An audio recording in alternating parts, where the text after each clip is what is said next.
talking about 10 trillion or more. But what gives us the reason to believe? So I think it's super salient what has been said so far on the panel, especially about the Cambrian explosion of species. I think the other thing that's interesting is the Netscape moment. So why is the Netscape moment really salient here? To me, it feels very simple, which is that, you know, if you were to ask me the question, are we in a bubble? I would say clearly we are, right? You know, it's very clear that right now the main thing you can buy with cryptos is cryptos, right? So that's a pretty clear indication to me that we're in a bubble. The thing that I think is extremely salient to watch are the fiat to crypto interfaces. I'm aware of 4 $500 million crypto hedge funds that are being formed right at this moment in 4 major cities. Actually, it's New York, Moscow, Tokyo, and interestingly enough, Las Vegas. And there are probably others that are outside of my view. So, you know, if you watch the fiat to crypto interfaces, it's very interesting. I'm aware of one that is adding crypto trading pairs to Forex desks, which is an interesting project. You have things like, you know, Alex is doing lending, which I think should be super interesting. I'm advising full disclosure. But the thing that I wanted to say is that one of the things that's happened on Sand Hill, I was talking to a prominent venture capital firm on Sand Hill Road, and the partner there said, we're raising a crypto fund. So, you know, I know why he's doing that, but I wanted to know why he thinks he's doing it. So I said, why are you doing that? He said, all the smartest people, all the smartest entrepreneurs we know are only bringing us crypto deals. So he said, we're being forced to raise a crypto-only fund. So at the moment, what's happening is a talent grab, which is that there's incredibly smart people working on this project. And probably going back to the Elon Musk thesis, it's better to be optimistic than not. I think if you look at what's happened in Japan, Japan has embraced 11 cryptocurrency exchanges and made them official. Gibraltar is now launching an official exchange for cryptocurrency. And Japan is basically sick of 20 years of 0% growth. And Japan has basically concluded that it's better to be optimistic than not. Are there bad actors in crypto? Are there hackers in crypto? Are there criminals in crypto? There are. Is there money laundering in crypto? There is. I was in a room full of bankers in San Diego, and I told them, look, it's not that people love and trust crypto so much, it's that they've stopped trusting you. So I think we're in an interesting period in history that I refer to as peak centralization. I'm not a crypto anarchist, so I don't think the pendulum will swing all the way to wild full decentralization, but I do think it will be the largest wealth transfer that we have all seen in all of our lifetimes. Wow, so it seems like 5 trillion number now looks small. It's too small. We should be more optimistic. I would add 0 for the topic for the next conference, which I think we will hold in San Francisco next spring. Okay, so Reese, how would you like to proceed? Well, I think another topic having to do with a global phenomenon and regulation is to consider the internet and who exactly regulates the internet. Nobody, really. I mean, there's the standards committees and the protocols and how it works and so forth, but it is a global network that covers every country and places that are not countries, and that there isn't any government that has the scale or authority to regulate the internet outside of the boundaries of that country. China or the US or whatever can regulate what happens inside of China, but China can't really have much of an impact of what happens to the internet in other parts of the world. And so the one way to look at blockchain is just another internet protocol. In that 40 years ago, I could send a message or I could send you a file.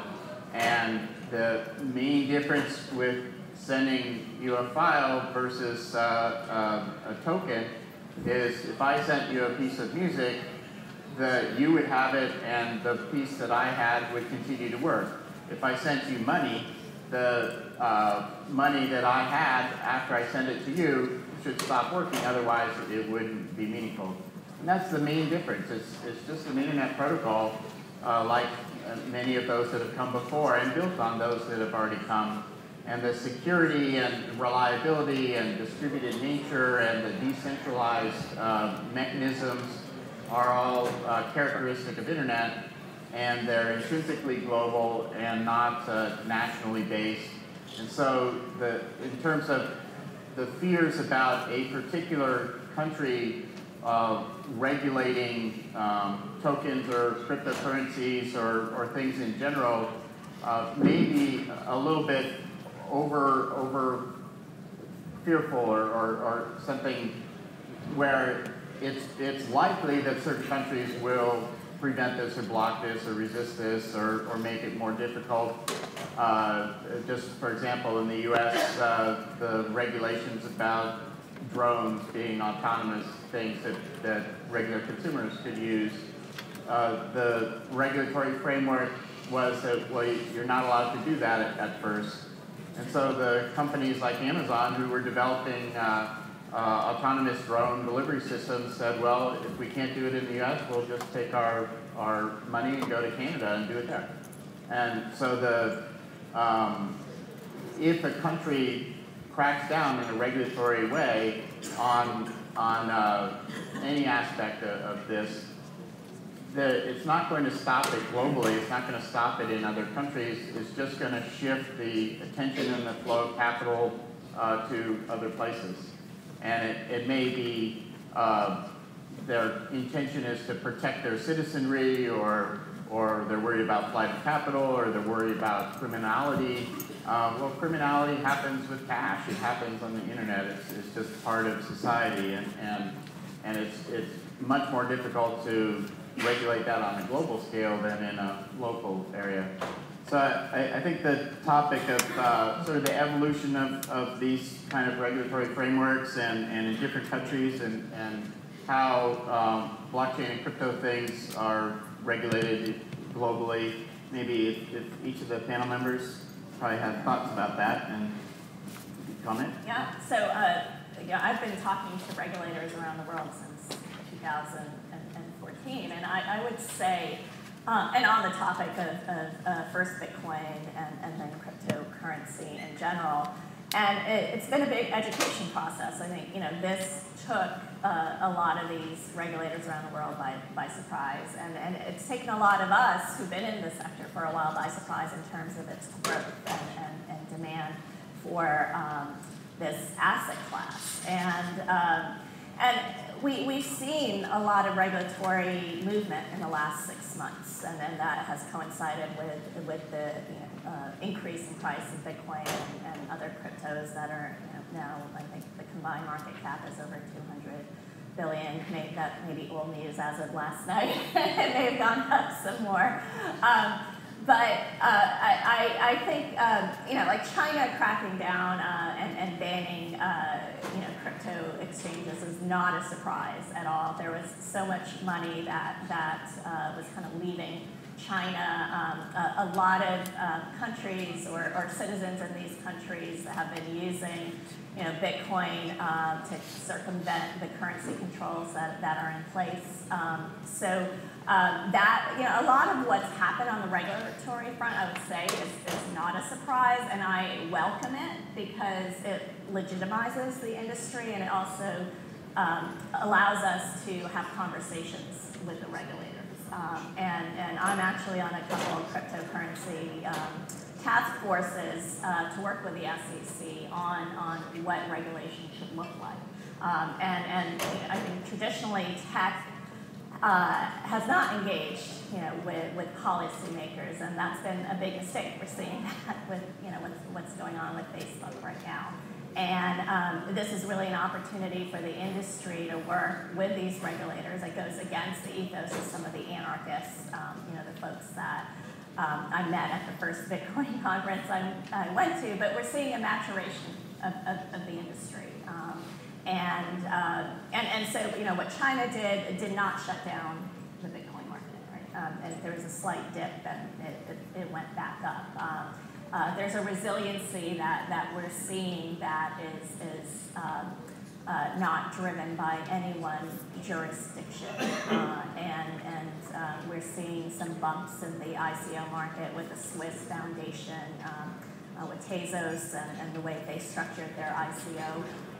That also is not really a surprise if you talk to folks in the industry. So, I think we're all learning, and we all have an opportunity to help define, what regulation looks like in the future, and we do need to weed out the bad actors. By the way, in the next panel we will discuss in details governance and regulations.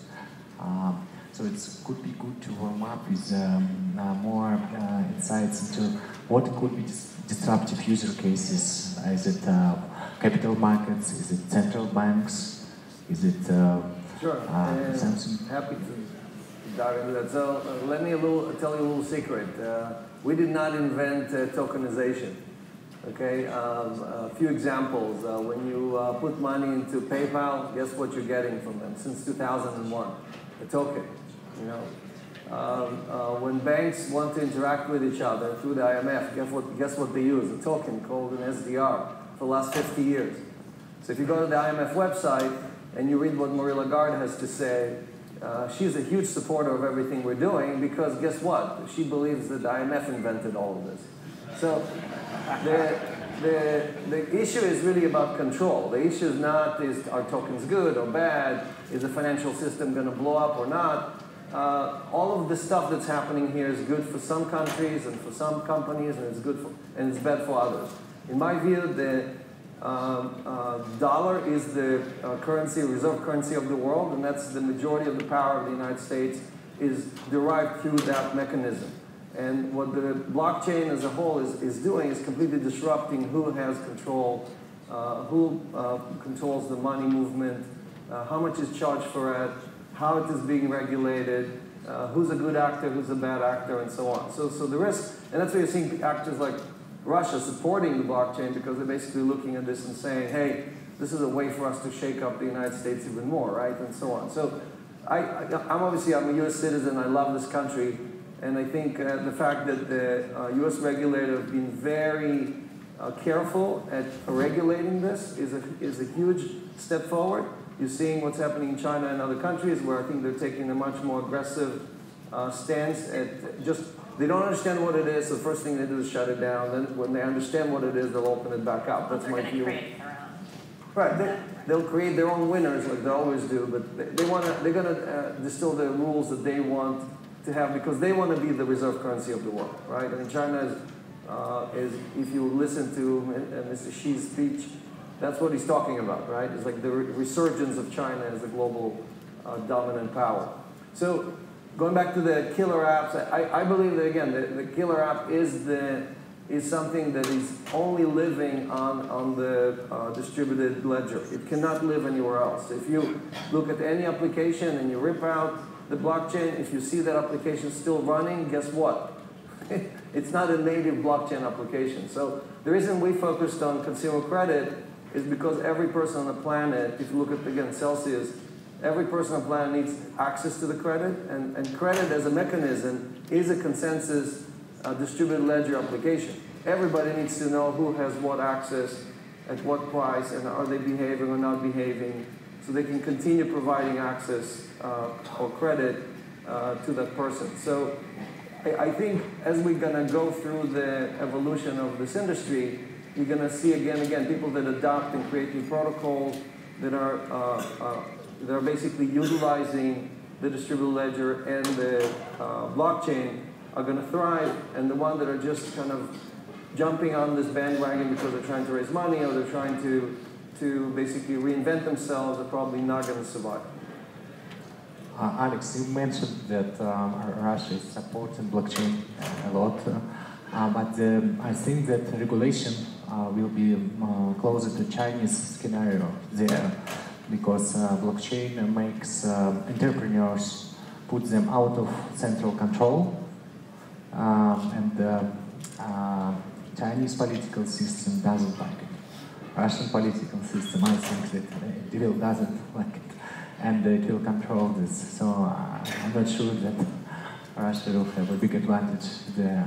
This blockchain. Well, the goal is to disrupt the United States more than create something internal, right? I mean, so I think it's not, you know, everything that they're trying to do about interaction with the U.S.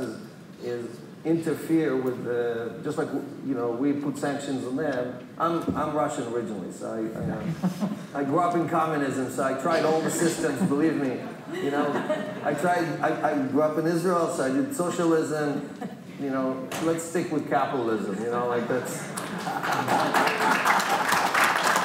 But on the regulatory side, and Miko, I'm sure will talk about it, I think self-regulation, which is what Miko's effort is all about, is something very, very important. And all of us, again, I'm calling on all of you to participate in this and get active, because if we don't regulate ourselves, we're going to have people who don't understand anything about what we're doing come and regulate us. So I think it would be better if we take the first step. I have to agree with Miko, because I mean, like, you've got to understand, when you get into under the hood of this industry, and you really get to know the entrepreneurs and the people who are funding them, there's this level of egalitarianism that I've never seen before. I mean, absolutely never seen before. Go down to any of the funds who are like strictly crypto funds, and you'll see a level of egalitarianism that you've never seen in the venture capital world before, or in very minor ways. So I think that we're also in the early stages, and we don't really know what a killer app is, even if we looked at it right now. I mean, you know, everyone's running around, and you know, it's been what, a couple of months since Civic raised it, you know, $33 million, and everyone went, "Wow, this is a real thing," you know, $33 million. But there was Gnosis, all these kind of things. So now you've got all these people running around. You've got over 1,000 startups, you know, 1,000 apps to look at. There's no way to tell. And let me tell you, I think 90% of them are not going to survive, because, speaking to what, as Alex put, if you don't have a reason to belong in the blockchain, you probably shouldn't be doing this. So this makes me think, since 90% of my personal wealth is in blockchain companies, and every time that I make money, I put into more blockchain companies, because I want the really good projects to survive, right? That's what I want to do. I want to help the real projects, and I want to help them to survive, and that's going to push everything forward, and if people think that way, it's going to be great. Because there's enough money to go around that we all think that way, we can truly crowdfund these models. But when you look at a startup, you have to really, in my mind, divide these companies into 4 buckets. There's the one bucket which is, yes, you need to live on the blockchain, but you're the picks and shovels of the industry. Okay? The industry needs you to survive. You make the blockchain faster. You make it more efficient. You know, it's something like that. Then you've got the 3 main categories. And the first one is, you need the blockchain to work. If you don't have the blockchain to work, this thing falls apart. It just doesn't work, ultimately. It doesn't make either business sense, or it doesn't make technological sense.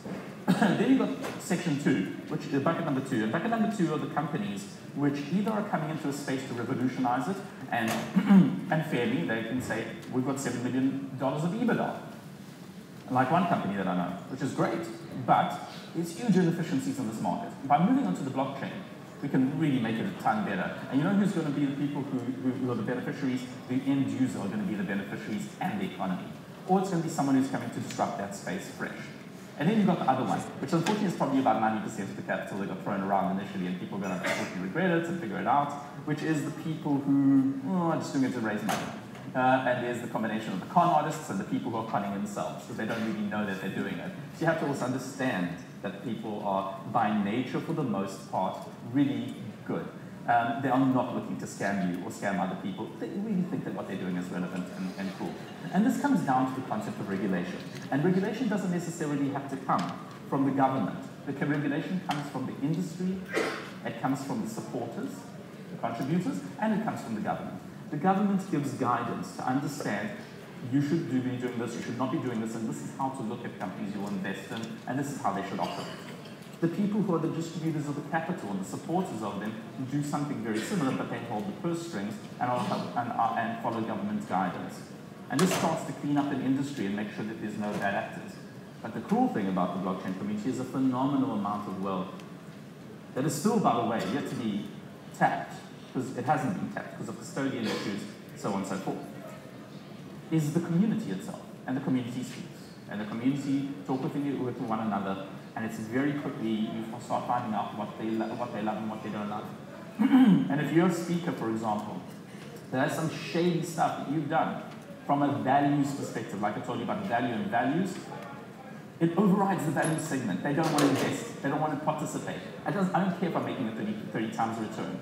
I don't like this guy, and I'm not going to go facilitate it, and I'm going to tell everyone about it. And it's cool. You can do that. And I think that that's an exciting space to be in.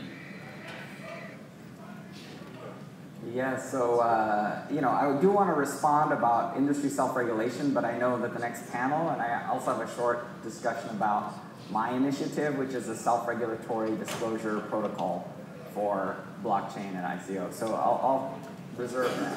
Really want to focus on the killer app here.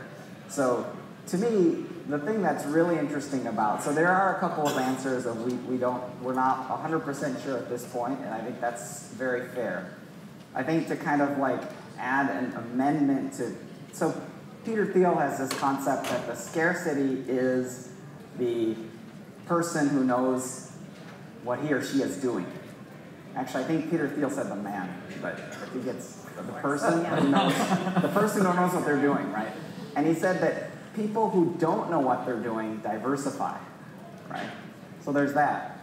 But to me, I believe that there's an amendment you can place on it, which is, there's also a thesis, right? There's also this concept that we're able to reason about this space and construct logical thesis constructs, right? So to me, we need to start from first principles, which I think the panel has largely addressed, which is this notion of, what is the blockchain? So let's start from the first principle. So to me, this is my definition of blockchain. You feel free to steal it, which is, the blockchain is the shitty database that you use when you don't trust anyone. That's what a blockchain is, right? So, why do I say it's shitty? It's slow. It's an exceedingly slow database, right? Now, obviously, there are initiatives like Lightning Network to produce Merkleizing sidechains, right? But what is a sidechain? A sidechain, and in fact, if you look at a Merkleizing sidechain doesn't even have to be implemented in a blockchain. So what does that mean? It means the transaction processing is actually happening off-chain, which means it could be happening in an Oracle database. So the point I'm making is that checking everybody's work constantly is very expensive and slow, and using proof of work to do it is exceedingly expensive. So why are we paying this much expense? Because we don't trust anybody. And why don't we trust anyone? Because we shouldn't trust anyone with our money. So this morning, Albert Wenger posted a really nice blog post about this concept of uncensorable store of value, right? That's really interesting, right? This notion that we're dealing with a store of value that's not censorable. Nick Szabo actually posted on Twitter this notion that it's not only just for storing, but it's also for transferring value across great distances. Now, one of the problems that we haven't solved is, why would we do that, right? So I think ICO is like a reason to transfer value. But the question then becomes like, is there a fundamental reason why the Netscape moment would occur where we have lots of people transferring value to lots of other people? Because I think the reason why I assert that this is a bubble is that when you actually go through the fractal process of ICO, you have base platform crypto, and then you have something like Ether, and you have the ICOs, right? Within each ICO silo is essentially its own economy where you can only buy its own thing, right? And so if you actually look at it from a pure economics perspective, I wanted to thank Valentin for putting together an economic forum, because I think the foundational principles of economics are largely missing. And so what about Keynesian accelerator? Like, these are not economies, they're pretend economies, because you can only buy like one thing with this token, and then you can just keep passing it back and forth through this thin slice. So the question becomes, to me, if you look at fiat to crypto interfaces, I've been looking at, obviously these $500 million hedge funds, but the ones to really pay attention to are, end user gateways, right? Like consumer payment, e-commerce, lending, the things that users, the next billion Netscape type users will be using, because that's the real economy. And when they're buying a bag of rice, in Indonesia, that's what we're going to see. I think that's when we're going to see real economy. Well, I think this is a key point. We, sitting here in the U.S., a lot of what we do works efficiently, but yet there are billions of people around the world that don't have access to services. And that's, one of the, actually that's what drew me into the sector. I was born in Nairobi, and I was exposed to M-Pesa, the mobile money system in Kenya, in 2007 when it launched. And I remember sitting there, being taught on a feature phone by a vendor how to use M-Pesa, and he just thought it was the funniest thing that, I came from the United States, and I was fascinated by this digital money system, because, we still, we're still getting there in this country. And so, what I thought is if we can open that up and create a global M-Pesa, and that's just for currency transfer. And think about, in Kenya, there's also this buy-as-you-go solar platforms. There's a project in Brooklyn that is using blockchain to create microgrids where, someone owns the solar panel, and all that data is written to the blockchain as that energy gets distributed, and then there's a smart contract that deducts money out of the person's bank account. So it's all automated. Then, and so these micro economies that can grow around this technology. And so, I think ICOs are, one thing, and they can enable some of that, but not everything is going to need its own token. And I think that's important to keep in mind. This reminds me what's happening in the ICO market. It just draws so many parallels to, the late 90s of everyone, who had an MBA wanted to go start an internet company. Never mind that there was no need for that one company. And sometimes there is a need now, 20 years later, but the market wasn't developed enough at that time. So as an investor, it's really important to pay attention to not only the potential of the technology, but what the adoption is going to be, within the next 5 years, and kind of keep that in mind. And then, 20 years from now, I think we're going to be talking about a very different situation. Yeah, to follow up on what Miko was saying, think of the blockchain today as a steam engine. It barely moves, right? 10 transactions a second. So that scarcity is really mandate the fact that only applications that require a global footprint, only applications that require consensus, right? It's a very important word, meaning millions of people, if not billions of people, agreeing to the same thing at the same time. So most applications that we talk about and we see, if you look at them very carefully, you'll see that, again, they're microcosms that do not affect the entire planet or require many, many people to agree to the same thing at the same time. Because the issue is, like you mentioned before, is that if I transfer you something, everybody has to agree that I no longer hold it and the other person have it, right? And the only way this transfer is done is not because something came out of my pocket, it's because everybody recognizes that the new ledger has a new entry. So the killer app is not something, and going back to Valentine's issue of what is the killer app? The killer app is something that thrives on the scarcity, right? And what you're seeing is applications that require billions of transactions. I'm going to put advertising on the blockchain. No, you're not, okay?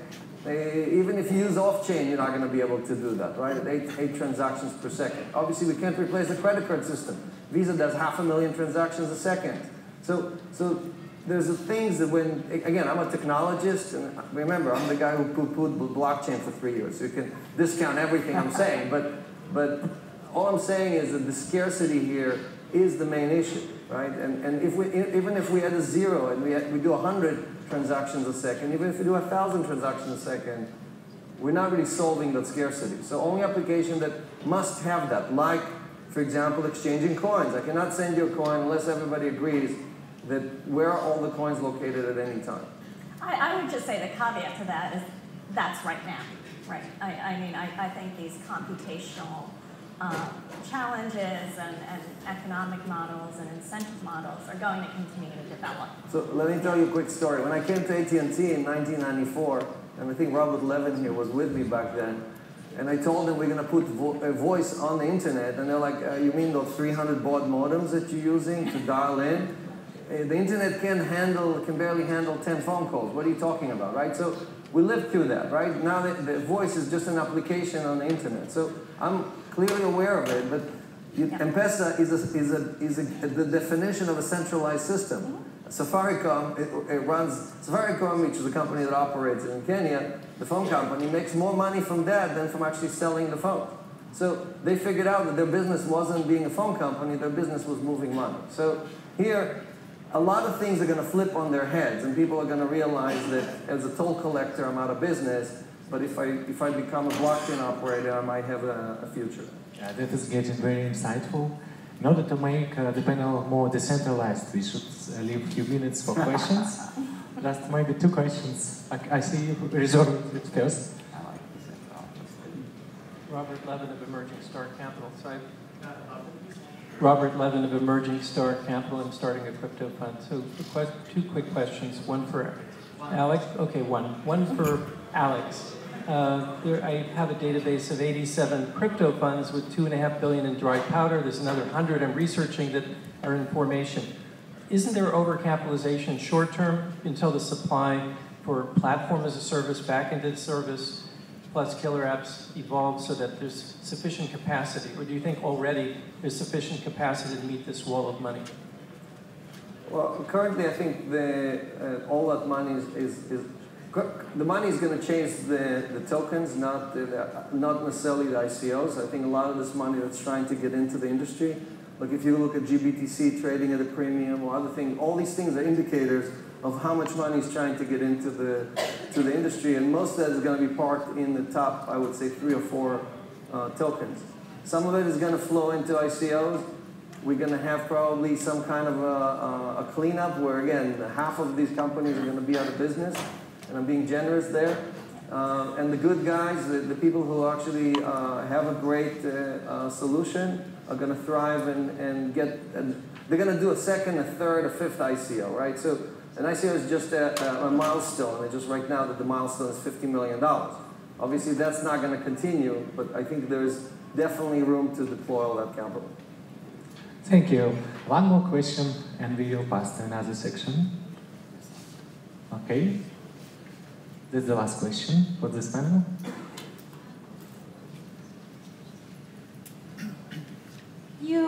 Hi, I'm Eileen. I'm just an investor and have an interest in blockchain. And so you guys touched on blockchain technology, but I wanted to ask about the difference between like Hyperledger technology, like decentralized Hyperledger, like what the Linux Foundation is doing, Fabric, Aroha, and blockchain. And I'm seeing that a lot of the blockchain companies going ICO, but a lot of big industries are more embracing Hyperledger technology instead of ICOs and all of that. Do you think it's because, well, I just would like to know your thoughts on that. My feeling is that one of the concerns I have is enterprise blockchain, right? I guess my concern is an enterprise is a centralizer. So what the hell is a centralizer doing with the blockchain? Like, you know, their entire reason for existing is that people should trust them, and if they don't, they should just go out of business. So, you know, I'm not a radical decentralizer, but what I will say is, you know, enterprise blockchain, why aren't they using Oracle database? They have enterprise licenses. I would counter that by, you know, saying, yeah, I think there's definitely a potential of the public blockchains that are kind of losing a bit when you start to get to permission and enterprise blockchains. But the technology is not there yet on the public blockchains to do what the enterprises need. And if you look at, you know, the consortia around financial services and what they're trying to build, if you look at what Digital Asset Holdings is building, they just couldn't find the level of security and permissioning, you know, within what's on the public blockchain. So they're building their own Everledger with the diamond industry. It was, you know, there were specific needs that, yeah, maybe in the roadmap for Ethereum, you know, 1 or 2 or 3 years down the road, but they want to take advantage of some components of this technology, and that's where, you know, they're, you know, using some of the open source code from Hyperledger and then kind of building on top of that. And that's not that different than what we've seen with the internet and web-based applications and using Oracle databases with, you know, more open platforms. That's just the evolution, and, you know. And at the end of the day, they're going to want to control as much of their data as they can. They're getting pushed to open up more. And we've seen that in the financial services sector with APIs, and I view, you know, enterprise blockchain as the next step. And it is going to be pushed by consumers and partners to open up more, but they're not going to do it all locally. Just one small thing. I mean, it's like, guys, come on. Centralizers are going to centralize. You know, that's what they want to do. Okay? They will find an excuse to basically say we're decentralizing for this purpose, and you know everything looks great, and we're moving everything forward, and we're coming to this economy. But for God's sakes, okay, one of the banks tried to like essentially patent the cryptocurrency 175 times. Okay, that in essence is a path to using decentralization as an excuse to centralize. So they're going to do that, and it's like the immune system of the economy is basically flaring up and going, what is this? I do not understand what's going on. So I'm going to try to deal with this in as many ways as I can, and it's going to essentially settle down and whittle down. We're going to find more efficient ways to do that. Or kill the patient. We are running a bit out of time. It's a very hot moment. So thanks a lot for this panel. What I love the most is the point that slow blockchain replaces slow bureaucrats. And our life is 90% about bureaucracy. Yeah. That blockchain can help developing countries where contracts do not work. Yeah, it's where course do not work. Then blockchain could solve this. And what is very great moment when we decentralized my moderation and you started to pop in with very big insights. And I think if you put chairs in a more round manner, we will get more interaction. So Micah, take your please microphone and please put presentation for microphone. Thanks a lot. And new panel, please come in. Thank you.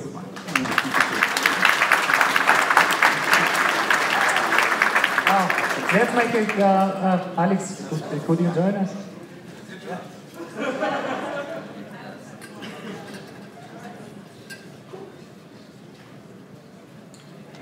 Yes, this is Siranush. She is leading our content for La Token. She organizes interviews, so come to Siranush for interviews. Yeah. So we have a small presentation from Mika. Please put his presentation.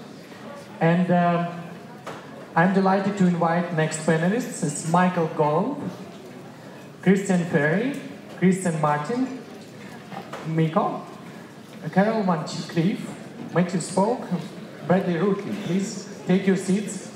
There are a small number of seats.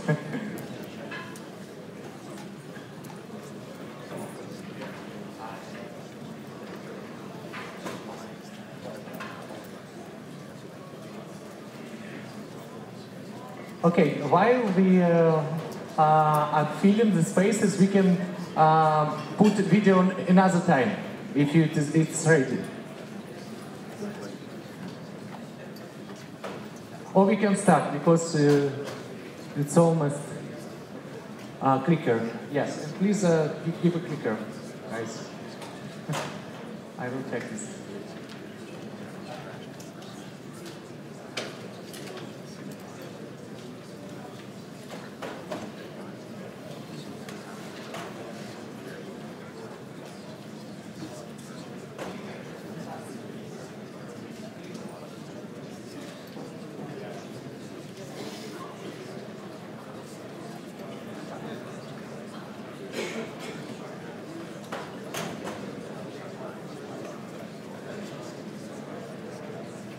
Okay, everything is ready.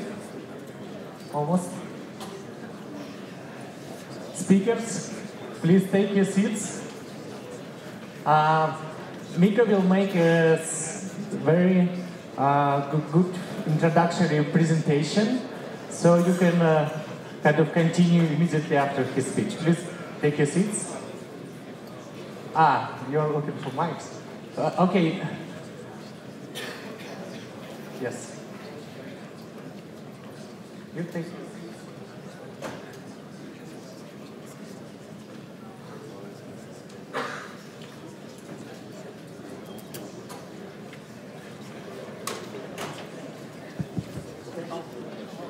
Say when. Okay, let's start.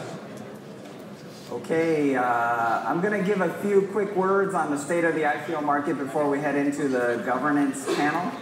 So I just wanted to talk a little bit about this market. So one of the things that's pretty clear is that the ICO market is hot. I would say overheated. One way of looking at it is 3 billion USD to date. There's about 30 new ICOs launching per day. So we're reaching kind of a fever pitch here. So if you look at this, this is kind of all-time cumulative ICO funding. One of the graphs that actually normalizes this a little bit more is the graph of Bitcoin price versus ICO financing. So it's a little bit less kind of gruesome looking. But this is what it looks like today. And you know, there are issues. So how should we look at this phenomenon? So what I would like to do is describe a metaphor, which is that every Valentine's Day in San Francisco, a couple thousand sexually frustrated singles show up in front of the Ferry Building and they have a huge pillow fight. This is the San Francisco Valentine's Day pillow fight. So what I wanted to do is I wanted to characterize why I'm using this metaphor. So if you actually look at cryptocurrencies, this is a chart as of this morning of all of the market capitalization on CoinMarketCap of the major cryptos. So if you look at the major cryptos, obviously the big Pac-Man is Bitcoin, right? And then Ethereum blockchain, actually more properly that's the value of Ether sitting in that orange triangle in the Pac-Man mouth. So if you actually look at all other coins, what I've injected in here, you can barely see it because of the screen, but if you look at the slice at the very top center, I've labeled that as ICOs. Now, ICOs are not themselves a token. So this is kind of a weird hacked graph that I created myself, which is top 10 cryptos plus ICOs. So what is it that we can determine? We can determine that out of a $180 billion crypto ball, that we can afford a $3 billion pillow fight. So the question becomes, what happens? So it's the next morning, we all have a bit of a pillow hangover. Like, you know, we're still picking pillows out of our clothes and out of our ears. So like, what do we spend the money on? Well, here's a few, right? So you can barely see this again. But if you look across the bottom, you've got like Tezos. So, you know, the jury is still out, honestly. Are we having problems? Yes, we're having problems. Are there net accumulators of this token and these agreements? Yes. So I have a friend, if you're selling Tezos, I have a friend who's buying. So talk to me. EOS is a pretty interesting one. Actually, that one is way north. If you look at the amount raised, these are amounts raised around 200. It's actually way higher than that because they raised Ether and Bitcoin and the price went up. So this is closer to about 700 million raised in that measure. So it's pretty impressive constructs here. So this is what we spent the money on, just in case you're curious. So, pillow fight. So here's more pictures of pillow fight. People pillow fighting. Yeah, perhaps we should introduce it for forum. Let's do it. We'll have a pillow fight here this afternoon. So why am I showing these? Because really, in a pillow fight, people are not being materially harmed. Why is that important?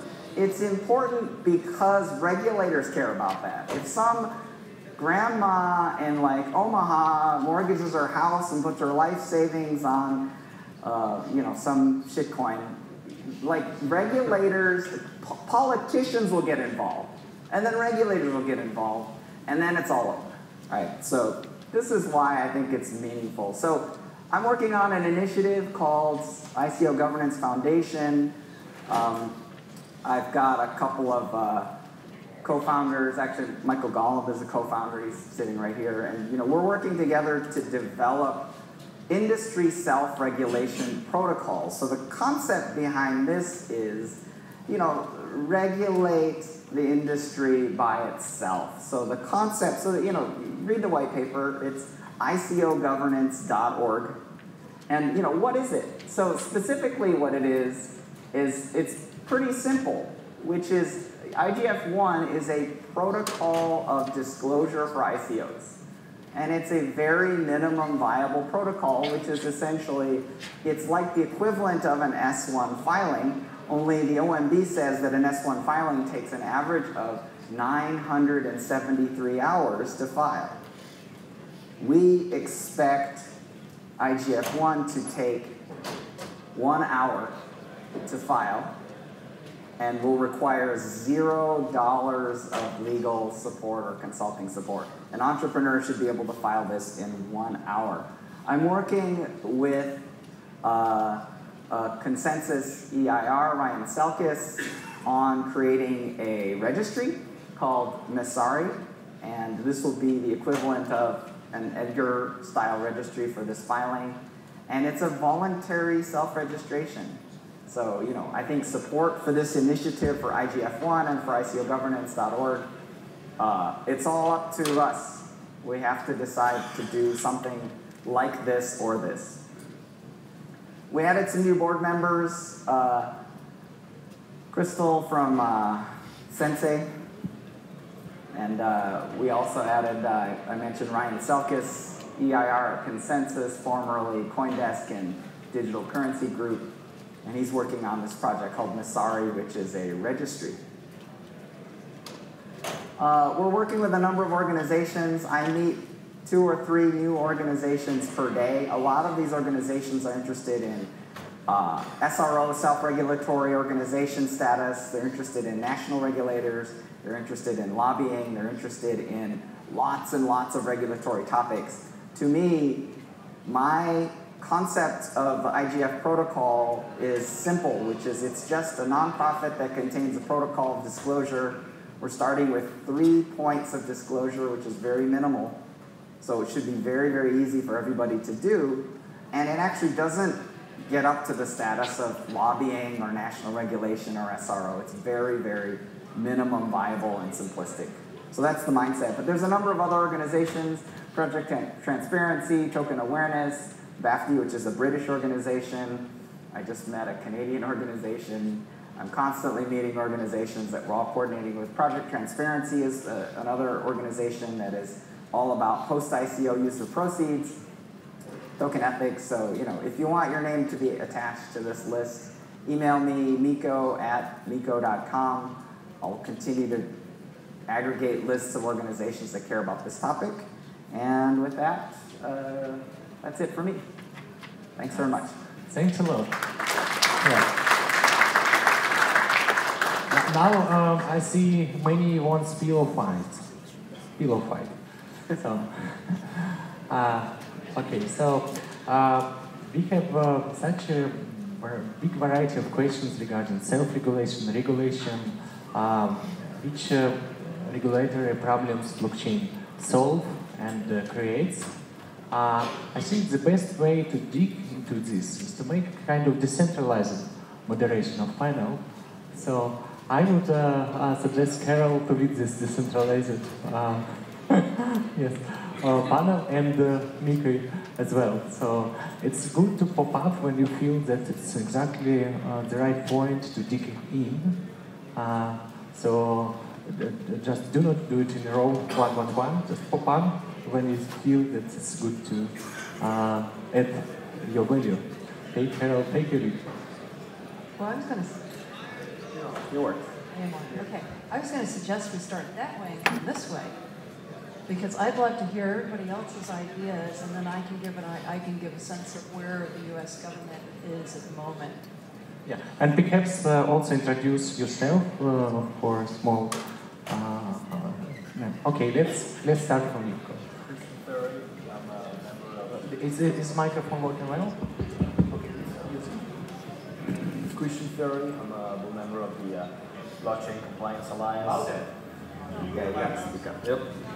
Can you hear me now? Please make it louder. Hello? Please make louder voice, okay?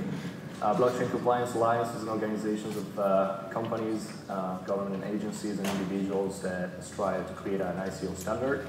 The purpose is to harmonize relationship with SEC and legitimize the space. We need so much legitimization of the space.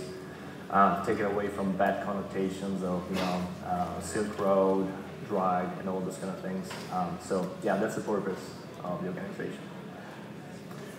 Good morning. This is Christian Martin. This is the Christian section of the panel. I am the CEO of Terra Exchange. Terra Exchange is a CFTC-regulated derivatives organization. We have a Bitcoin derivative. I'm happy to get into the CFTC journey to get to that point of getting a regulated product. Of some note this morning, not that I wasn't paying attention to the first panel because I was, but the CME announced that they're going to launch a Bitcoin futures product by the end of the year. I can tell you a little bit about what that might entail. Also, I'm a founding member and an executive director of the Wall Street Blockchain Alliance. My name is Matthew Spoke. Is this thing on? Yeah. I'm the CEO of a company in Toronto called Nuco, founder of a project called Aeon. We just completed an ICO about a month ago. Also sit on the board of directors of the Enterprise Ethereum Alliance, board of advisors to the Canadian Securities Administrators and the Ministry of Finance in Canada. Starting to spend a lot of time on this concept of self-regulatory organizations. I think maybe one perspective that I'll bring as we start this conversation is that the group of companies that we're involved with in the Canadian market around this, we had kind of an entry criteria that you had to have a non-zero chance of ending up in jail if these rules didn't go favorably. So we're really focused on making sure that the drivers of these discussions are the people building these products, and then leading to what are the appropriate levels of disclosure and self-regulation that we can apply to ourselves as we move forward. Did I hear that correctly? You said non-zero chance? What does that mean? A non-zero chance meaning, I mean, we face this on a pretty regular basis. We've spent a lot of time and money working with legal counsel in both the U.S. and Canada. I mean, we're dealing with securities law. There's a lot of gray area. I think it's unlikely that unless you're actually stealing grandma's money and going to buy a boat, that you're going to end up in jail. But I mean, we are dealing with jurisdictions of law where criminal penalties can apply to securities violations, and we're all dealing in somewhat gray areas, whether we agree with the securities regulators or not. We're kind of focused on helping identify what are, and there's a number of published articles and guidelines out there that help draw you to the conclusion of should you be considered a security or not. The problem is the security regulators themselves have not really kind of opted to look at these things or at least adopt these guidelines. But there is a risk that this all gets kind of blanketed under securities regulation, and therefore companies that have gone through this inappropriately would potentially carry definitely fines and penalties, and maybe in some cases criminal liability. So, we semi-jokingly said, hey, if you want to have a seat at the table of what we're doing in Toronto, you need to have a quote-unquote non-zero chance of ending up in jail if things go badly. Just to make sure that the people talking and leading these discussions have skin in the game, rather than just having kind of some third-party nonprofit, try to impose rules on us without understanding the risks that we're all facing on a daily basis. We're going to need a very, very large jail. Fair enough. We started from optimistic note, Elon Musk. There are unique ways to fund this if you want. A jail ICO. A jail ICO, yeah. Funded through an ICO. So my name is Bradley Rotter. I'm from San Francisco, the only city in which Nancy Pelosi is considered a conservative. I was a very early participant in another new asset class years ago called financial futures. And from Chicago, trading on the Chicago Board of Trade and Chicago Mercantile Exchange, that new invention of derivatives contracts on money seemed like a foreign, bizarre concept. And the same kind of resistance from the financial institutions that we're seeing now with digital currency was very prominent back in those old days. They said, why would we want to hedge interest rate risk? Well, it seemed like a really big idea to me to have derivatives contracts on the largest commodity of all, which is money. And those contracts turned out to be very, very successful and utilized by every institution on the planet. I began investing in hedge funds in 1982 and pioneered the model of taking venture capital stakes in emerging hedge funds. And since, and I've been involved in another self-regulatory body. I established a self-regulatory organization in another new asset class called life settlements that I was heavily involved in.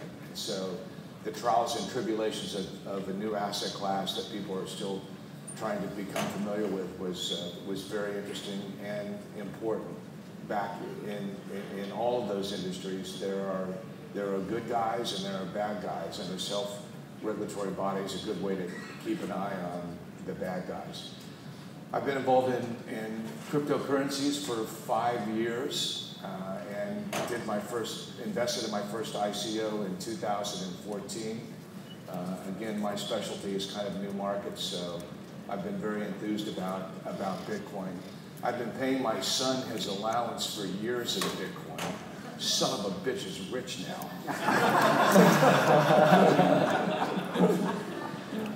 And in case anybody's watching, Bitcoin just made a new high a minute ago.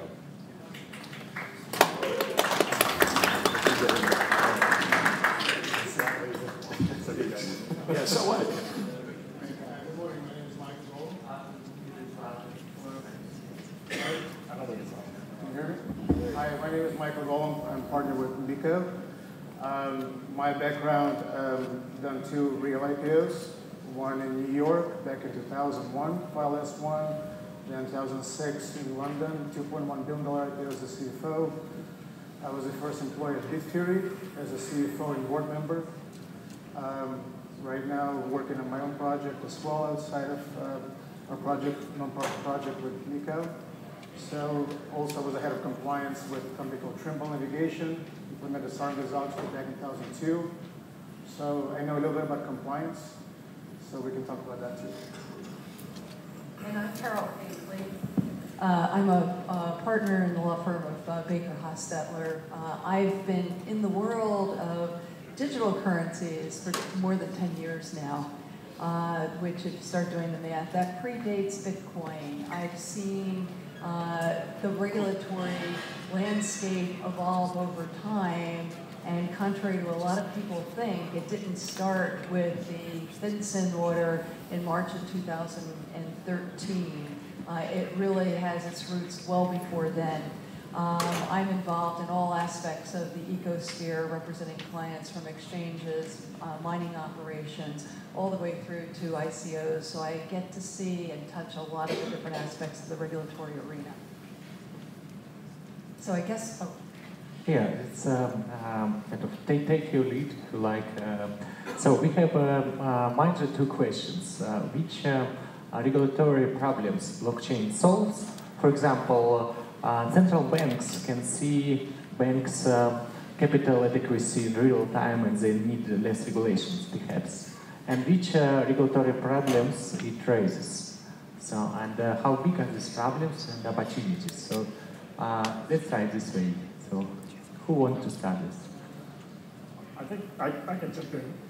And maybe a little background. I mean, we've got maybe a unique position in the market because we started off as an enterprise blockchain company doing projects with, the likes of the banks and stock exchanges, and, now in the middle of an RFP with the Central Bank of Canada.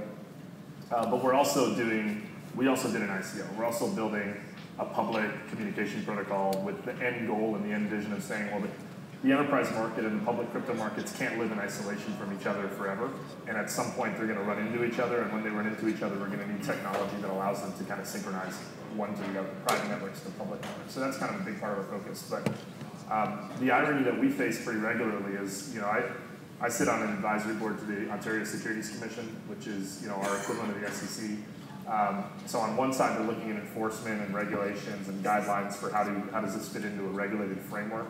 On the other side, they're really interested in how can they become adopters of this technology? How can they start looking into participating in these networks in such a way that they can, get more real-time access to the data rather than forcing compliance as a secondary process.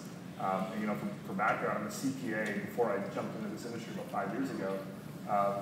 Compliance today is this historical kind of retrospective on what I've done as a company rather than this real-time view of transactions happening and trades taking place. So from a regulator's perspective, I think there's an enormous opportunity for this to be the enabler of them kind of putting themselves out of business, which is like the dream, right? If regulation and enforcement of regulation can be programmatic and algorithmically enforced rather than human enforced with SEC auditors and IRS auditors and all of these, layers and layers of government regulators that have to come in and verify that you're actually being honest and forthcoming with your activities as a business. The goal here would be to make regulations programmatically written and enforcement algorithmically kind of enforced, so you can remove all these inefficiencies and start to actually do a good job. Because what we noticed doing our ICO, one of the layers of regulation beyond securities was dealing with this risk and anti-money laundering that everybody's somewhat concerned about. I think it's overly played in this industry, because if you look at the statistics of the Ethereum network, there's not actually a lot of illicit activity that happens on top of the Ethereum network. That's more happening on the Bitcoin network these days.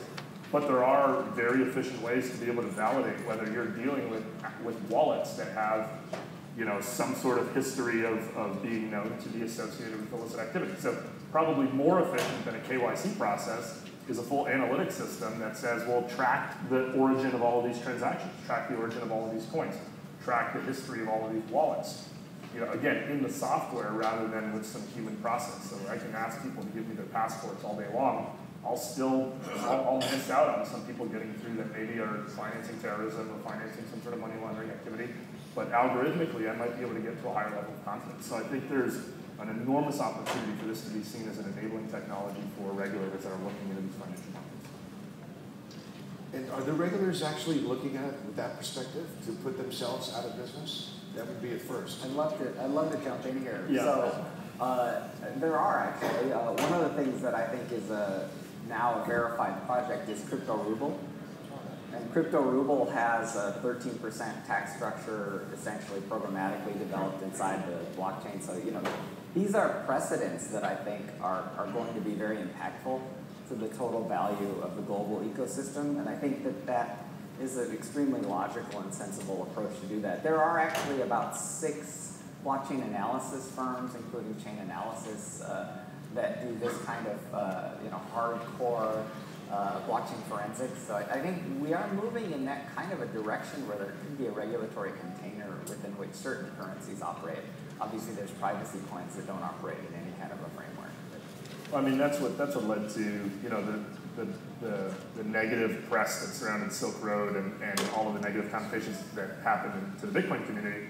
That the FBI's ability to pursue Silk Road came down to an analysis of the Bitcoin blockchain, right? To say, well, here's the transaction history of all of these transactions, and all I need to do is now peg identities to each of these wallets, and I have a perfect history of everything you've ever done. So yeah, from a regulator's perspective, law enforcement perspective, there's a set of tools that are that are going to be super helpful. One non-crypto precedent is the demonetization that happened in India. So I don't know if you're all tracking that, but essentially they demonetized large denomination currencies, and this is actually a direct attack on black market operators, right? So it's non-crypto. But, and by the way, there was a speculative project in India called Lakshmi that was a state-sponsored fiat currency. I believe that's not on anymore. I believe they're not doing that much. But other states are, so I think that's going to be interesting. Well, I think it's important to sort out the different types of projects and the way governments are going at it, and I think we've touched upon several of those pieces here. So one is the concerns of law enforcement, because they are faced with a challenge, and that challenge, in some ways, we're in an arm race. They start to get their hands around one crypto, and we move on to the next that's even more anonymous. But that's one piece of the whole picture. When we're talking about government involvement, at least in the U.S., I would say that there's almost no government agency today that's not looking at blockchain in some way or another. And the ways that they're looking at it are from the perspective of how is this technology going to affect the industry that we're involved with, whether we regulate it, whether we're monitoring it, whatever our role is vis-a-vis that industry. The second is, how is it going to impact our role in actually monitoring or performing our regulatory function. And then the third piece is, how can it change the way we do our business on a day-to-day basis? So you have all 3 types of projects underway throughout the U.S. government, and I think we're seeing it replicated. Well, we're seeing it some at the state level. Some of the states are further along in undertaking that same type of process, Delaware, Illinois being 2 good examples. and then, as you say, what's happening in other countries. When we move into monetary, that's another story unto itself. I put that in an entirely different category, and I know some of you have probably been reading avidly the articles coming about the president's new nominee for chairman of the Federal Reserve. I would say in a lot of ways the comments he's made are in fact somewhat encouraging in terms of where the whole issue of at least digital currencies, if not cryptos, will go. You know, I'm a capital markets guy, and I tend to look at the regulated in conjunction with the regulators. And if you think about, you know, when we got into this 4 years ago, we used gold as a proxy for a way to think about what Bitcoin or other cryptocurrencies might be. Less so the ICO market. And you discover some amazing things, is that less than 0.1% of any day's gold transactions are actually gold. The rest of them are capital markets, you know, forwards and futures and ETFs and options and so on. And the consumer base that is in that sphere, they're regulated and can only trade regulated products on regulated platforms, which gave us the incentive to get into the space. It's fascinating, though, if you look at the velocity of price, then it's based somewhat on the, you know, does the tail wag the dog sometimes, and we've all heard that. There's some analogy here in the transformation that's going on in the ICO space and the crypto space, and that's just that we went through Dodd-Frank, moving a $700 trillion marketplace that was previously unregulated into some version of regulation. Not to say the regulators got everything right, but they're open to the process, and certainly the regulated need to have answers and need to have solutions that I think lots of us in this room are trying to get to. Yeah, I think the technology is actually moving much faster than the regulators are right now, at least. And you know, at some point it's going to be a catch-up time. But I agree with Nico and the rest of the team is that you know, self-regulations is better than external regulations. We don't want the SEC to come in and shut down. I think the ICO funding methodologies like Brilliant, Stellar, can really provide massive change in the world if done right, if done with the right intention. We just need a common standard that we all adopt and embrace to legitimize the space so that, you know, other players in the non-blockchain community can be part of it. One area, just to jump in, one area that's of extremely high importance at the moment is the custody chain. So I think the current industry standard in ICO is please send Ether to my private wallet.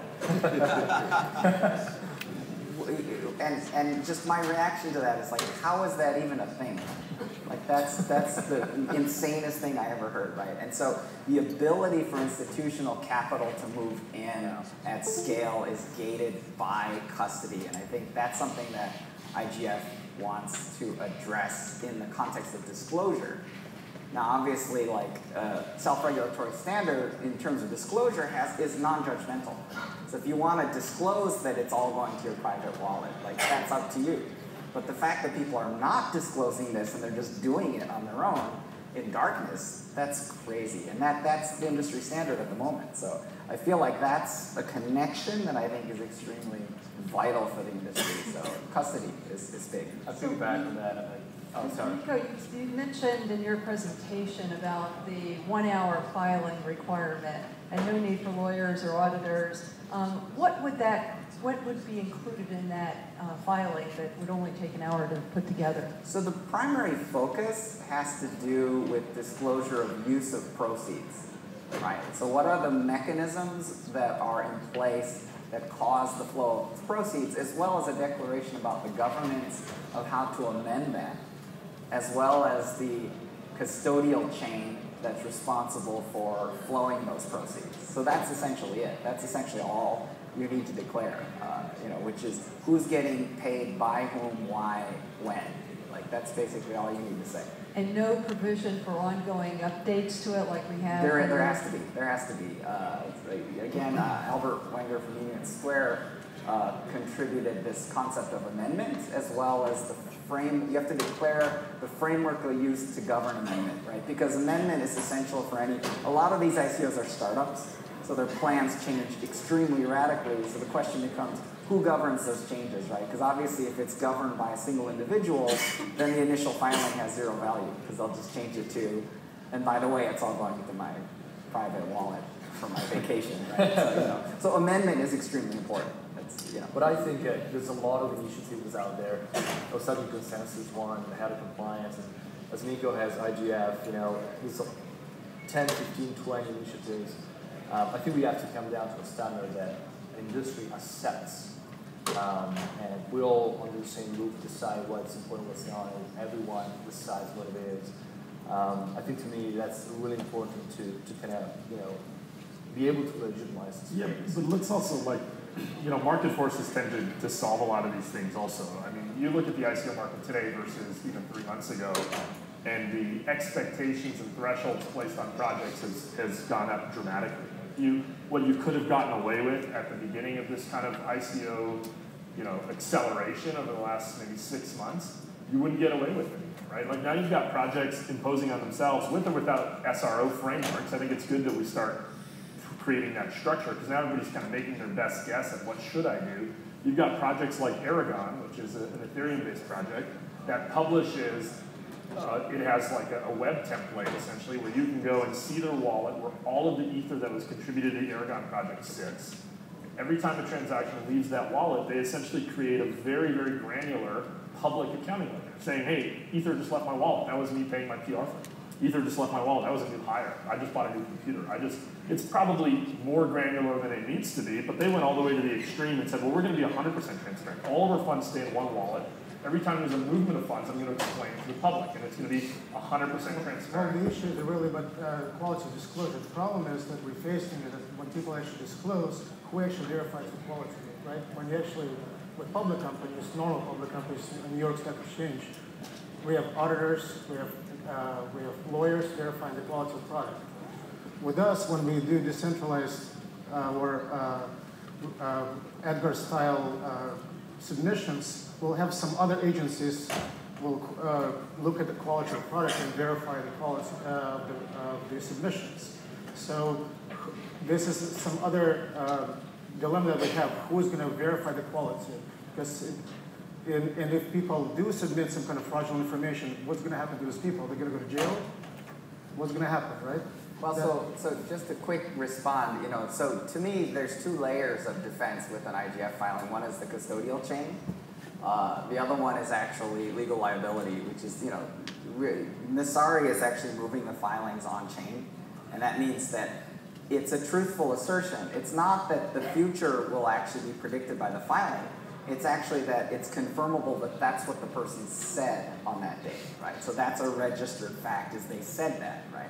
As soon as they start diverging from that declaration, they're increasing their liability, right, for civil suits, right? So that's a mechanism of enforcement, which is, you lie on this form, pretty much anyone can sue you at that point. Well, the other thing is if we start trying to apply public market standards to this, like you mentioned, Michael, you've been involved in the Sarbanes-Oxley process, that arose as a complete failure of the public markets disclosure process, right? Like Enron, WorldCom, I'm a CPA, I studied these things here at the university. I traded them. These are failures of our status quo system, right? And what we have the opportunity to do here, and this is what got me into the blockchain space originally. When I was working at Deloitte, I wrote a paper to our CEO, and I said Bitcoin's going to make the audit practice irrelevant.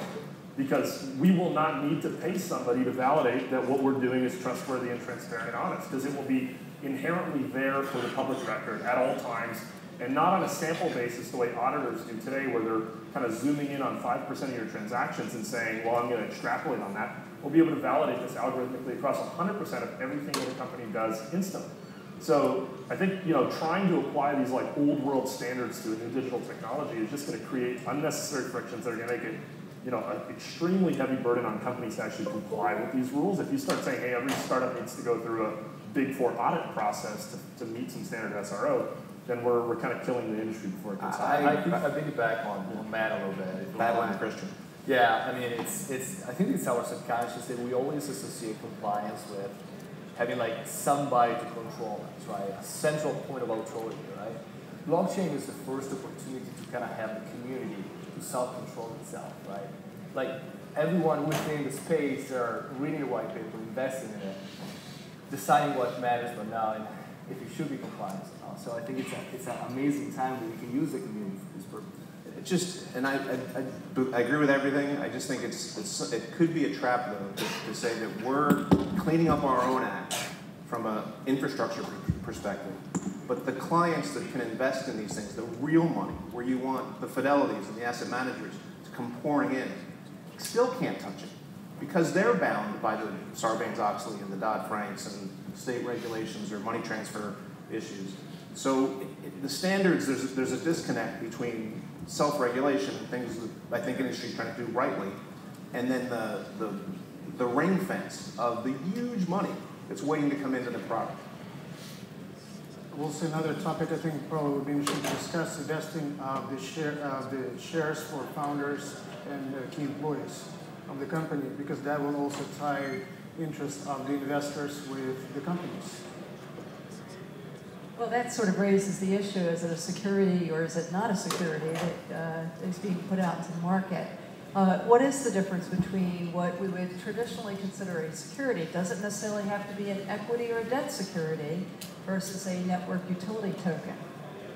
Can I jump in there? So the thing that's kind of bizarre about Howey is it's based on like 1933, right? And even if a token has utility, like it can still be considered a security very easily under the test, right? Because let's say that British Petroleum releases a gas token that you use to buy gasoline, right? If someone puts $1 million in the gas token at the ICO, it's not because they want to buy a bigger car, right? Like, it's clearly have an expectation of the increase in the value, right? Based on a third party. So I guess my point is that it feels like just about everything at some level is being treated as a security, and so in a sense it feels like a matter of time before that structure starts to kind of fall over.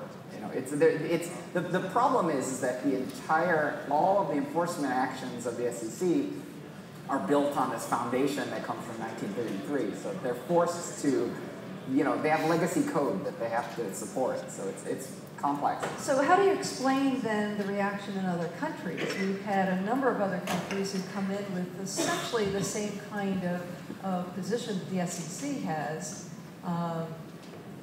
but they're not tied to the Howey test. That's not part of their DNA. Yeah, but I think the SEC is kind of looked at as a world leader. So that's just my limited perspective. There's probably better views here. Well, I mean, we've got the opposite problem in Canada, where right now we're envious of our American counterparts because there's been, maybe not an admission, but there's definitely been a hint by the SEC that there is such a thing as a token that is not a security. So they've opened up the possibility that you could create a token that should not fall under securities regulation. That's not the case in Canada. That's not the case in a lot of places in the world, where they've just broad stroke said, until we understand this better, which God knows when that happens, they're all going to be treated as and it had a material effect on the Kik Messenger ICO. Totally, yeah. Because the Ted blocked out, and right. So that was. I credit that one lack of clarity to him not hitting his market cap and losing $28 million in the process. That's correct. Weak guidance. Yeah. So if a utility token's not a security, what is it? What about being something in the commodity range? Is it a commodity? And do we then come under the CFTC jurisdiction? In some ways, you almost want it to be. Again, I get into this capital markets idea of one hand. All of these ICOs are the sound of one hand clapping right now. They're a bet. There's no way to hedge that risk. There's no way to lay that risk off. There's no way to do it in a regulated fashion. If in some sensible way, no one argues that there should be a stop sign on the street corner, if in some sensible way the regulations allow for the thriving of these products vis-a-vis the capital markets arena, I think it's a net benefit. I thought you were going to say Canada was envious of the U.S. because of the Stanley Cup, which you guys haven't won in 7 years. Our Canadians are better than your Canadians. Yeah. Who plays on your teams? Yeah. Russians. No, but I think the simpler answer is that the whole point of going down this SRO path is to give enough confidence to whatever regulator. I think if you walk into the SEC's office, you walk into the CFTC's office, the gut reaction of any regulator would be, of course this falls under my jurisdiction. Of course I should regulate this. Of course, because they have no benefit in saying no. They have no benefit in turning you away and saying that's somebody else's problem, because then they'll get blamed at the end of the day when a fraud gets through the hands, right? So I think my objective to see in the industry is to see that there's sufficient responsible behavior happening internally to the industry that these external regulators don't feel obligated to step in. I don't think this is a commodity. I mean, and I'm not saying it's broadly. I'm just saying there are categories of these things, and you look at proven technologies, proven quote unquote. The mature niche technologies like Ethereum, like Bitcoin, like some of these longer lasting networks that are out there. I think it would be inappropriate for them to be treated as securities or commodities, and I think we need to create a new framework for ourselves that applies a new set of rules. If not, we're going to put ourselves in a really tight corner. So I have another question, and this is obviously part of the self-policing reputational issues, but one of the concerns that's been expressed is that there are people coming into the ICO world now who may not have untarnished records in the past, whether they be in the securities markets or in other areas. They may have gone to jail. They may have had other lives. So how do we build that into this mechanism? If this is now an easier way to go to market, do we rely solely on the community to ferret those individuals out? I mean, every institution, HSBC, Bank of America, JP Morgan, all have had their own legal issues as entities, no different than some of the founders and principles of the ICO markets. It's above my pay grade to know, who to trust and who not to trust. But I don't know if that's not the standard for me, or else I wouldn't have a Bank of America. I guess for me, one of the things we've been seeing in the ICO market is something that I refer to as premature decentralization, right? So we have a capital market that is leaping ahead of its intrinsic capability, right? So to me, one of the things that I'm seeing in the ICO market is that there's a number of plays to address concepts of reputation and trust and testimonial. And so I think, the infrastructure is being built to kind of enable decentralized trust at a distance and solving some of these problems. There's a lot of AML, KYC type infrastructure being built. So, I think people are definitely working on this. It's almost like building the engines of the flight. Yeah, we're just not there yet. I think we're in an ether throwing party, but I think honestly it's slowing down. Like I'm seeing an effect of what I call organic tail fatigue, and I think whale power is rising, and this kind of long tail of ether is starting to slow down, which I think is good. It's very healthy. What's fascinating about this ICO project is that it's the individuals themselves, the investors in these projects, through Telegram and Slack and so forth, you can get an amazing amount of information about the principles and what's going on, the use of proceeds and so forth. It's quite fascinating, unlike any information you would have ever gotten in an IPO. You got to admit though that the regulatory touch worldwide on this new phenomenon has been surprisingly light. Why is that? I think it's because all government agencies are looking at this. They realize that this blockchain changes the way that accounting happens, the way supply chain for the government works. So it's very risky for a government to come down real hard until they figure this market out, particularly when you see jurisdictions that are making concerted bets on dedicating their country's resources to development, like is the latest, Malta, Japan. And so the way to look at this is kind of like a water balloon. If when China clamped down several months ago, the next week 18 exchanges were approved in Japan. So it's highly risky to try to shut this off because no one knows how important it is. And you can actually do pretty well investing in whatever China outlaws. The internet in the beginning, Facebook, Google, Twitter. It's a good portfolio. Let's see. China will not have a heavy hand on regulatory. It's too risky. Yeah. So we are kind of coming to the end of this panel. Perhaps we can elaborate some practical steps. So I remember one quote: "Nothing is lasting without institutions." So can we set up a kind of institution, pay people to work there, to elaborate this custody standards perhaps marketing standards, legal structure standards, and enforce it using the power of associations, alliances, crypto exchanges, ISO listing sites. So I think if we just put some money and hire some great people to this self-regulation working committee and make it working full-time and just meet sometimes to oversee, to govern this group, maybe it's a good step. What are your thoughts? I think the consensus is fully behind this. The will to support it. I was talking to a little bit about it. It's definitely like something that we're willing to do it. The SEC is willing to kind of help out, working with some members of the SEC. So I completely agree with you. We should create this task force, fund it, and make it permanent. Again, to the point, there's a lot of people trying to do the same thing, reinventing the wheel. But to my point, there's no point in reinventing the wheel. I mean, we should put our minds together, crank it out, and just take it for there. And fully supportive of doing so. So my mindset around institutionalization is that Bitcoin is the institution.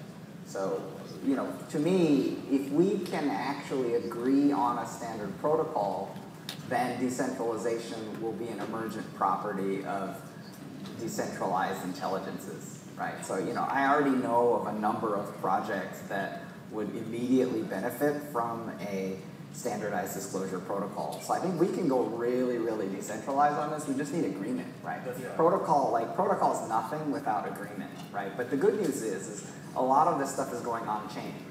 So if it goes on chain, then there'll be agreement just through participation. Maybe one other kind of a word of caution to people looking into this industry, having gone through the ICO process myself. And another layer that probably needs to fall into this SRO framework is where are you getting your information about the projects you're going to invest in? And what came as a shock to me when I went through the process, maybe naively, is to realize that 95% of the ICO rating sites out there are charging to write good reports about the ICOs that they're rating. So there's this massive conflict of interest in the industry, and the average investor coming in maybe is not necessarily getting information directly from me about my project, but it's getting it from a couple of third-party sources.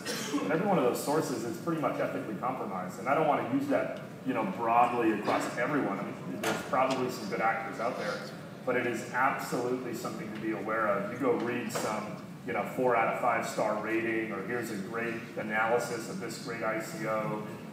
There's a very, very good chance that they were paid to write that by the project that they're promoting.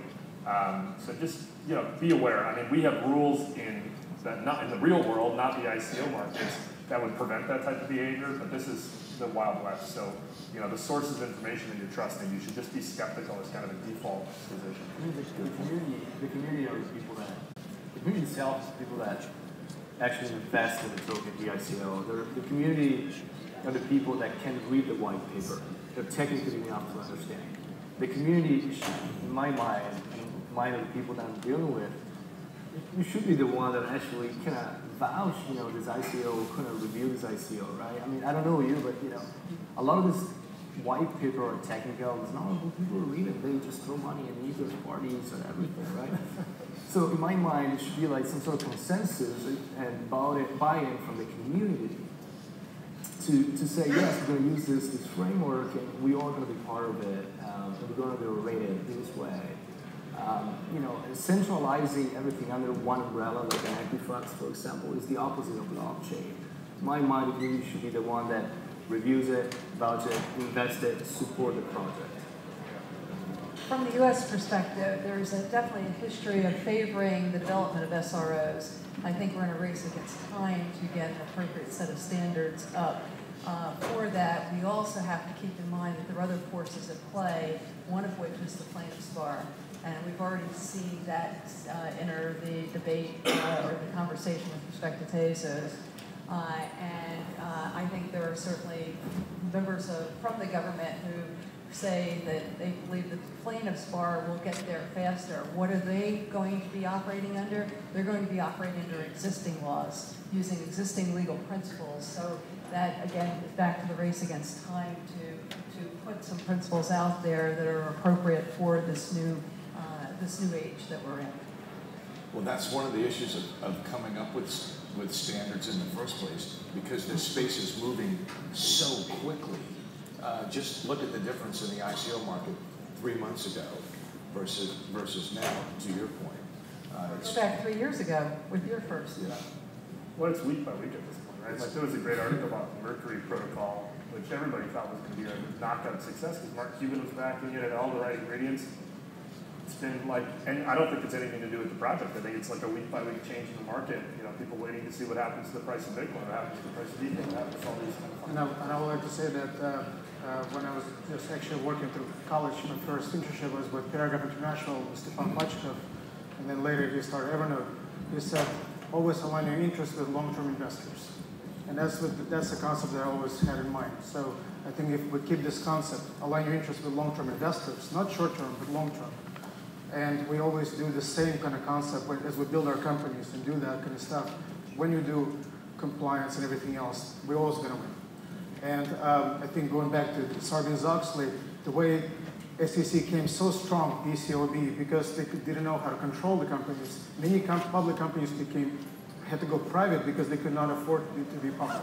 So that's why we need to be careful. If we're not going to be careful, many ICOs, we need to actually delist, quote unquote. And many companies will not become ICO because they will not be able to afford. There will be a lot of cost of compliance will be so high. So we need to be careful. Yeah, and to make it practical, Miko mentioned agreement. That could be a starting point. I think that most of the topics for self-regulations are in this agreement. Is it a kind of text which we can read and agree on? Yeah, so I do owe the community a revision of the white paper for IGF-1, but I think what I'm seeking at that point is agreement on that as a minimum viable disclosure standard. So we're looking at a 3-point disclosure, which is very light, so should be agreeable to most everyone. That's my feeling. And mind yourself, a lot of these initiatives actually focus on the pre-ICO, right? So you're going ICO, file this, tell us what you're going to do and so forth. But there's a lot of issues happening during the ICO. Look at the Banker, the DOS attack, right? A lot of people speculate that they self-did the DOS attack. I don't know if it's true or not. But there's a lot happened there, right? So there should be some sort of understanding the regulations around that, and also post ICO. Once you get the money, what you're going to do with the money? You're going to move up to Jamaica, sipping a coconut or whatever. I think we have to look at this as a holistic approach, right? End-to-end. I mean, the SEO is not just the end point; it's the beginning, right? So that's why to me it's important to kind of look at the entire picture. And I'll just end this for me on an optimistic note, because you can get really wet blanketed with the thoughts of regulation and SROing, which are all really critical. But I've said the word or the phrase capital markets probably too often on this panel. But the reason capital markets exist is for capital formation to drive business, and that's the whole reason that ICOs have great validity, that the cryptos are facilitating new versions of business, letting the animal spirits run, that you're going to come with good and bad. But that's exciting for a guy who's 1,000 years old and did trade, Enron and Argentina during defaults. But I'm excited to be part of it, whether I'm an observer or a participant. And I think it's a great reflection on innovation and really on what the mind can achieve given the chance. Yeah, so it's a good starting point, minimal disclosure standard and custody standard. Perhaps this is the first steps of this group. Let's leave space for 1 or 2 questions, and then we move to a break and round tables where we can in details discuss next steps. Thanks. So please, just few other questions. So 1 and 2, okay? Oh, and 3. My name is David Kudish, and I'm from Aspen, Colorado, and this feels very much like Cabbage Patch Dolls with electronic blockchain and 256-bit encryption. This is a foaming a speculation with other people buying higher and trying to make money because they can't make any money hacking into identity theft. the actual technology of blockchain has real value in an advanced economy, and it's a way to get around obscene government regulation, such as FACTO in the United States, where an American citizen cannot invest overseas very easily any longer. This was George Bush who put that in. That happened under Obama. Question is, many of you are skeptical, and rightly so, that these are fools selling to other fools at higher prices.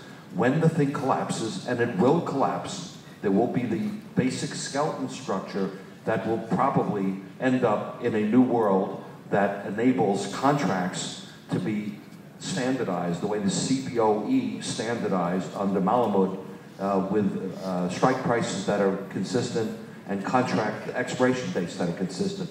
That is the value. The rest of this stuff, in many cases, I think, are people trying to make money from other people through silliness. And I mean, we could sell marijuana in Colorado. You guys are taking it.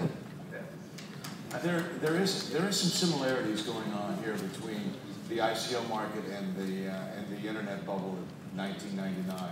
I recall in San Francisco that the greatest stress you had during the day was figuring out which launch party that you had to go to that night, because they were every night. There's a lot of similarities between this and that. When the internet bubble happened, there was great demand for share certificates. What did the market do? It started to produce share certificates, Webvan, Pets.com, and there were many silly ideas now that we look back on it. However, that is also where Amazon and Google were born.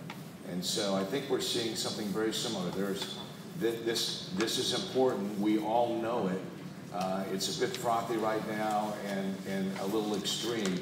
But what will come bubbling out of this, those survivors, are going to be big companies. Mike, when you say bubble, I just want to kind of make sure that we divide it to the internet bubble is a $7 trillion bubble. The cryptocurrency bubble is a $200 billion. This versus this, right? It's still a bubble, but comparatively speaking, it's much, much smaller. It's more like 1995 and 1999. I think that we should divide ICO from blockchain.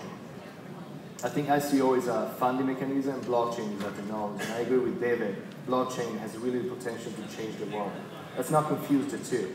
I think there's a lot of work to do on both, but in my mind, what it matters is the technology is being built that can change really, like, how do we vote, how transparent a government is, how do we get our medical records, how do we cure diseases, how do we raise funds for research. My wife is a research physician at Stanford. She goes through the hustle of raising grants. It's a pain in the butt. What if you do an ICO to raise funds for research, for curing diseases, like things like that? There's a lot of speculation saving in the market. There is, as it was in the internet, as one of my fellows here says. But let's not lose the sight of what's really important and what blockchain can really do to change society. At the end of the day, that's what really matters, I think. One really quick question, probably mostly to Carol. Hi. Better. Just for current ICOs, before there's a self-regulatory mechanism in place, we have a lot of questions from a number of our clients. I'm at a law firm also. If we should just do it under the current securities laws, even there's a number of exemptions that whether it's Reg A, just do it under $50 million. Don't deny it's a security, and that's kind of the big debate we're having right now, and would love some thoughts on that here or afterwards. It's the unanswerable question right now. I think the general feeling is that I'll take a step back and say that we've got several different buckets that we regulate the funds of consumers.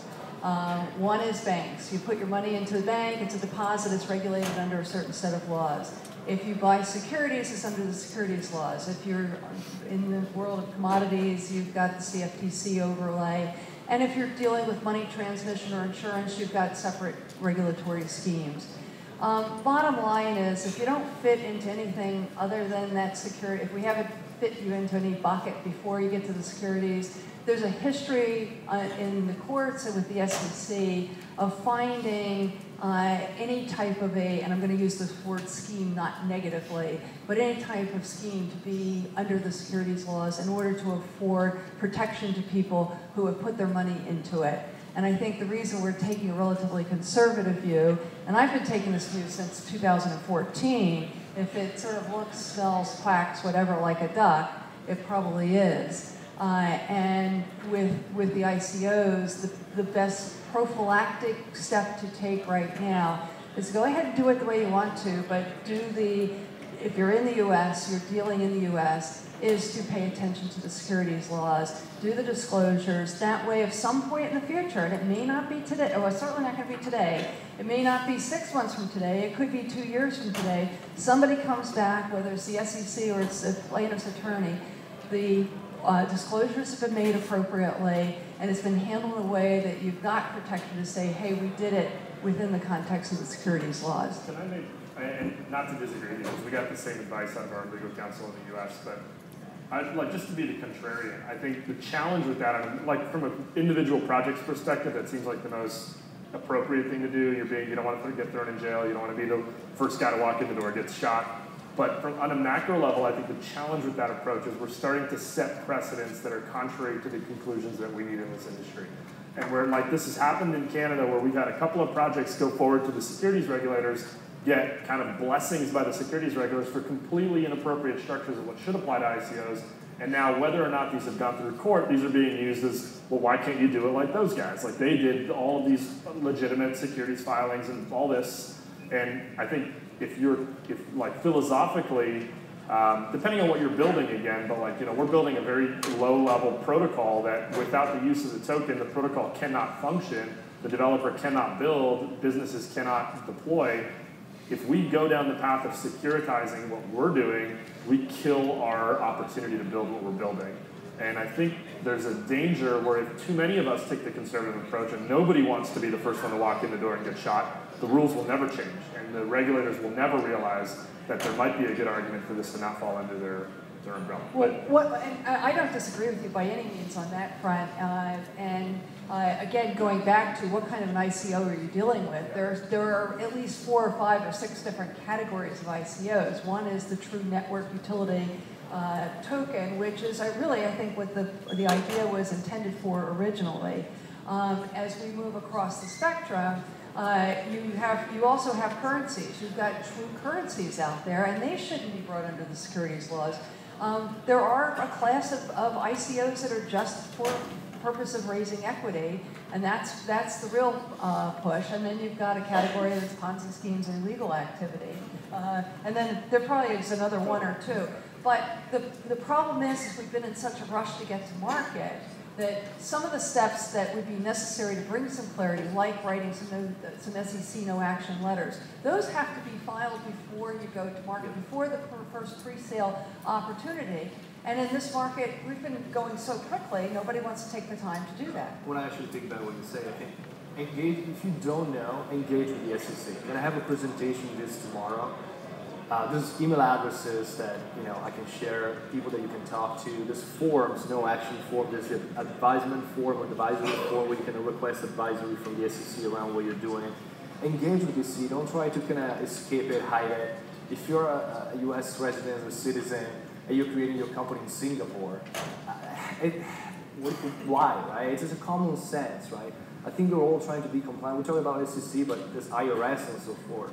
The point is, engage with institutions, right? They're there to listen and help you out. Just do the right thing. I think that's what ultimately matters. Yeah, I see that we just started the discussion, and that's very great. And we will have round tables to discuss in more details and deeper. What I like the most is one of the insights somebody mentioned that regulation of smart contract is far easier than regulation of a lot of people having a lot of conflicts. So it could be kind of one of the quick wins for simplifying regulation. Minimal information disclosure, custody standard, and a working group financed by different associations can be a good step which I hope we will discuss during roundtables. We now are getting to a break. Thanks a lot for panelists for your insights. It's been very great. Thank you. Now we will have a break, and I'm announcing blockchain roundtables. Monica will help me. She will tell where each roundtable will be. Please, Monica. Hi, I just have two announcements. One is where the locations of the roundtables will be, and also one person has lost their bag. So if you find a bag with the picture of the Mona Lisa on it, please take it to registration.